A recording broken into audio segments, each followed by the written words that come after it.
नवी मुंबई आंतरराष्ट्रीय विमानतळ परिसरात छत्रपती शिवाजी महाराजांच्या 20 फूट उंच पुतळ्याचे अनावरण करण्यात आले।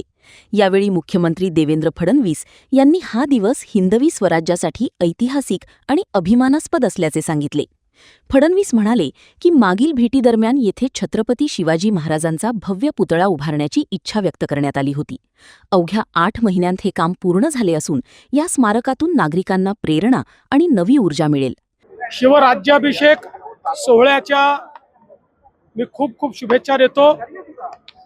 आजचा दिवस हा स्वराज्याला छत्रपती मिळाले तो दिवस आहे आणि ज्या दिवशी संपूर्ण जगाने हिंदवी स्वराज्य मान्य केलं तो आजचा दिवस आहे।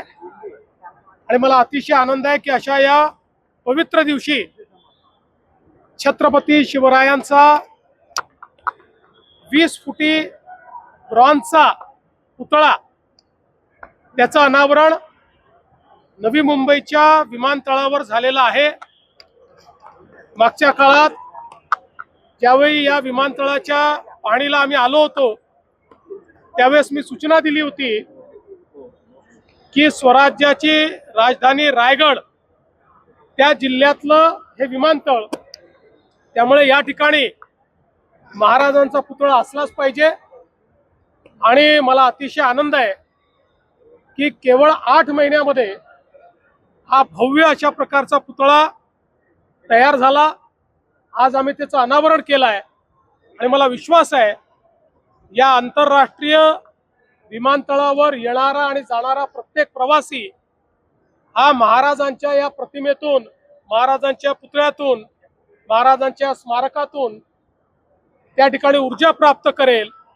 आणि म्हणून मी या ठिकाणी हे जे अडानी एअरपोर्ट्स लिमिटेड आहे त्यांचंही मनापासून अभिनंदन करतो, सिडकोचं मनापासून अभिनंदन करतो आणि पुन्हा एकदा छत्रपती शिवरायांच्या चरणी नतमस्तक होतो। यावेळी बाळ माने यांच्या भाजप प्रवेशाच्या चर्चेबाबत विचारले असता बाळ माने ही भाजपसाठी परके नसल्याचे त्यांनी स्पष्ट केले।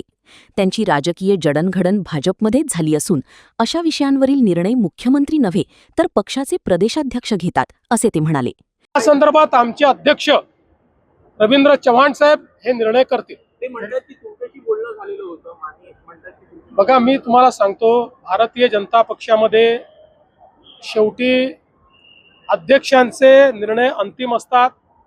बाळ माने आम्हाला परके नाही। बाळ माने हे भारतीय जनता पक्षातच तयार झालेले आहेत।